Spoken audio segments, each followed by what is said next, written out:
दहेज में मांगा लो साइकिल या टीवी, तो बेटवा के कहाँ से मिली वो गोल मोटल बीबी? अरे बउआ नाश्ता लेके आओ ना रे। ना नाश्ता लेके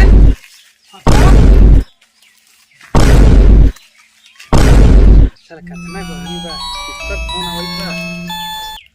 हेलो। हां हेलो। हाँ बेलन भाई। हाँ हम बेलन भाई बोलत बानी।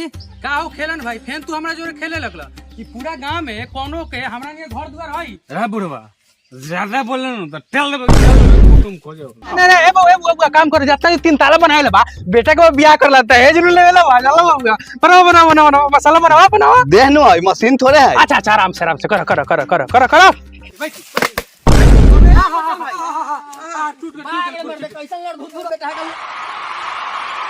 मजदूरी बाहन चल 50 रुपया आ काम साला 500 के चाहिए। सही बात दिमाग खराब है। अरे सर अरे काम हाले ले काहे कोई बड़े रे, साला फ्री का पैसा रे। बता दो खरीद लिया है काम। काम कराओ तो कराओ ना तो हम जाई थी छोड़ के चल। नहीं ए बउआ काम करे जाता है, 3 ताला बनाए बा, बेटा के बियाह कर लेता है, जरूर लेवेला बा, चलो बउआ बनाओ मसाला बनाओ। देख नो मशीन थोड़े है। अच्छा आराम से करो। गांव के लड़का दिन पर दिन बुढ़ाई जाइबा, हमरा ऐसन रहते हुआ हुआ के गांव के कोनो लड़का के बियाह है, साला गांव के नाम तो बदलावे न होई। बेलन भाई के लड़का बुढ़ाते बा और टेलन भाई के लड़का बुढ़ाते बा। बेलन भाई के लड़का के बेल दिए कि टेलन भाई के लड़का के टेल दिए, कौन कमीशन दीगी? चलो बेलने भाई के बेल दी थी, उहे अगुवाई के कमीशन दी है। साला बढ़िया से फोमे ने बैठोले बा, साला कामे ने करित बा, साला गांव में हम ही बन ओ बेलन भाई, अरे बेटवा के रिश्ता तो कहीं चलवा कि नहीं? ने हो खेलन भाई, कहां भी कोनो बेटवा के रिश्ता उससे लेके अलवा। अब वो अतवा कहाँ से? तू तो दहेज मांगल पूरा चाप के, कोई के तो चाय नाश्ता कराइबे नहीं करल। तो अतवा अगुआ कहाँ से? दहेज में मांगल साइकिल या टीवी, तो बेटवा के कहाँ से मिली वो गोल मोटल बीबी?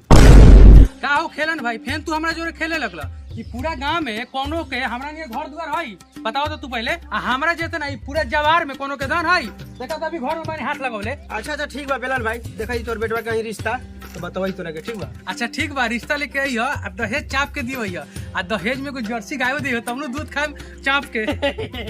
लाड़ बड़ा है पूरा पर तोरा कब से आई नहीं, कम से कम चाय पानी तो तोरा पूछे के चाहिए, चाय पानी पूछबे नहीं कला। दहेज के चक्कर में बड़ा बेटा के बियाह के चक्कर में कम से कम तारी तो पियावा कम से कम। अच्छा के दिन बा। अरे ओगो लेके आओ ने, तोरा कम तारी रुपया नु दारू आवा। ठीक बा जाई दे बेलन भाई। जा देखो कि साला खेत में पानी पटोबे हालत खराब बा, और लोग बस साला गांव की बाले तुर रही बा, अभी मोचे पे बाया अभी। अच्छा वो हो रहा बेलन भैया का लड़का का रिश्ता लई है, तो बात कर ले तनी। साला कितना गरीब बा, किसका फोन आवत बा। हेलो। हां हेलो। हाँ बेलन भाई। हाँ हम बेलन भाई बोलत बानी। का हमर बेटवा के कोनो रिश्ता आयल बा कि नहीं? हाँ बेलन भाई, तोर बेटवा के रिश्ता आयल बा, बोलो कहिए लेके आई हम। अरे महाराज में पूछे के कौन बात बा, अरे आजे लेके आई, हम व्यवस्था एकदम टाइट रखम। अच्छा ठीक बा, उन लोग हम फोन के कह दी थी अभी आवेला लोग के। अरे ठीक बा, जल्दी आई लोग, जल्दी आई। अच्छा तो ठीक बा, व्यवस्था टाइट रखम, ठीक बा? लेकिन बार बार हे मत करम, ठीक बा नु? व्यवस्था एकदम टाइट रखम, बढ़िया आदमी बा सब, ठीक बा? हम लेके अबई थी, ठीक बा?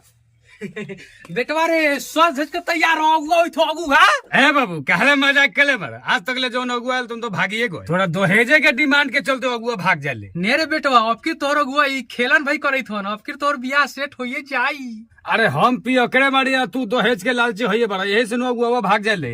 ऐसन बात हवा न तो अब खेलन भाई के अगुआ में हमर बियाह होइए जाई। बेटा जल्दी तैयार हो क्या, उ लोग अभी तोरे देखे आउत बारन। चलो ठीक बा बाबू, तू जा नाश्ता उस्ता के व्यवस्था करो, ताले हम आवत नहीं। ठीक बा जल्दी तैयार हो, हम जाइत बानी नाश्ता के व्यवस्था करे। का हो खेलन भाई, हमरा दियर दादा बियाह करावे मर्द ले आला। बे चली ने महाराज, बेटा पार्टी एकदम बढ़ियार बा, दिलदार बा, चली यार बार मर्द ते कनी ये पैदल चले घामा में तो हालत खराब हो गेला। चली आ गई। अरे मर्द सरकार भैया ने रास्तों ने बनले हवा का पक्की सड़क, का करम सब उहे बा, खाली मकइये लौक खाली दियरे दादर में तोरा गोलिये करला मिलल हवा। चलो चली टेंशन मत ली, चली ने महाराज।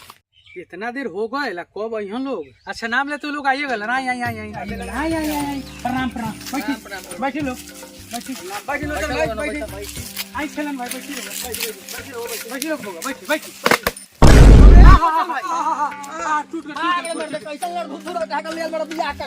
अच्छा बैठी का करम, बैठी टूट गल तो क्या करे, बुआ कुर्सी दा, बैठी बच्चा भाई बैठा है भाई, तो बैठी बच्चा भाई, बैठी आराम से। डुप्लीकेट कुर्सियां देते थे साला के। चली कहीं समाचार सब ठीक बा, आगे के काम कर जाओ। हाँ रुकी बेटवा होई बस तैयार बार होई कोई तैयार बढ़िया से काला के तनी भइल बानी हां कुटुम दहेज कितना दे हम बेलन भाई मजाक कलन है, इनकरा मजाक करे के आदत बा। इनकरा मजाक रुआ कैसा लागल ह? सब लड़ बानरे ही का रे सब हे के लड़के भइल है तो बुझाते न खई हो चाचा वो लाड़ बानर रहीसन हंसैत हव अब बेटे ओहो लाड़ बानरे हव एहू से लाड़ बानर लइकावा मत कल जाओ ठीक कहि तरे बबुआ बैठ बैठ तनका देखिए आचे देख ले कैसन होइत हां बैठ अरे लोग का चुदुर बुदुर कहती बैठे नाश्ता मंगती नाश्ता करी व्यवस्था एकदम टाइट बा का बेलन भाई नाश्ता के तैयारी करी मैं। हां तो ए बबुआ नाश्ता लेके आओ रे नाश्ता ले आओ अरे बबुआ नाश्ता लेके आओ ना रे दा नाश्ता मंगे क्या हां दे जा और दे किया में से खोली हाथ खोली हां दे रोकी रोकी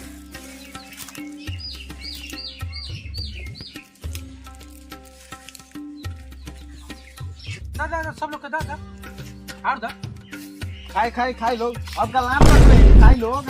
नाश्ता ओके अब लड़का बोला के वही खाई अवई की तुरंत हम बोला के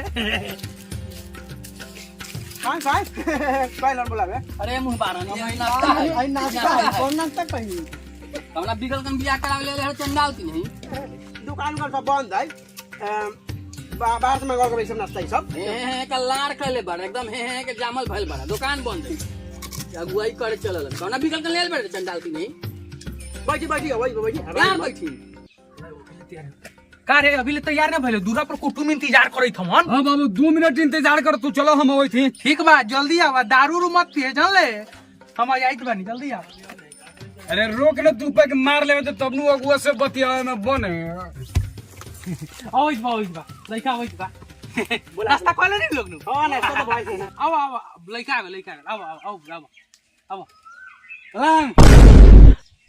अरे सर माना नु कहले रे दारू मत पी फिर सर तू दारू पी के आ गेले हां क्या बुढ़वा ज्यादा बोले न तो टेल देबे कि चल देबे कुटुम खोजो बे महाराज खुशी के चक्कर में दारू पी ले बाबू दारू कहीं थोड़ी पिए ले तू खुशी के चलते दारू पी ले बा हमरा के बकलंड बुझ गेल बा तनी उस तरह बबुओ 4 कुर्सी मारम सारे तोड़ा के या 2 कुर्सी मारम एकरा के सारा अगुवाई भुला दे हम तोहर चल एकरा कन बियाह कर हम चल पियक्कर लड़का कन बियाह करावे ले आलन इस सर पियला के चलते हमर इज्जत खराब हो गइल कतना अगुआ भाग गेल सर समझ में नहीं बा कि सर के बियाह हो कि कुंवारे मर गए चल सर ए बेलन भाई बैठी चलते इज्जत खराब है देगे तोरा पहले उसे मिलाई बा इज्जत खराब होइत भागन सर की 4 रात बैठी महाराज किसी आई मत जो सर हम नजर के सामने से जल्दी भाग ना तो सर चप्पल से मार जल सर जाई थी बहन के सर इज्जत खराब कर जाई थे बेटी इज्जत कुंवारे लिखल हो तोर जिंदगी ए बेलन भाई लड़का के सुधारा तू संस्कार बढ़िया दा तब दोसर जाके अगुआ बोला ठीक बा व्यवस्था तनी टाइट रखो ठीक बा आ तनी सुन लेगो बात अब की अगुआ लेके आमी हां तो कोकड़ा बढ़िया बनवा के रखिया नदी के तारी रखिया बढ़िया पार्टी लेके आवे ठीक बानू आपके में तो रिश्ता एकदम फाइनल दहेज दी नु दहेज एकदम दहेज टाइट आ दी पार्टी टाइट लेके आवे ठीक बा जाई से हां पना जा टाइट पार्टी वाला दहेज वाला ले माल टाइट हमर लइका फ्री के थोड़े बा हल्का फल्का मारने वाले तो तंग अगर बना जाले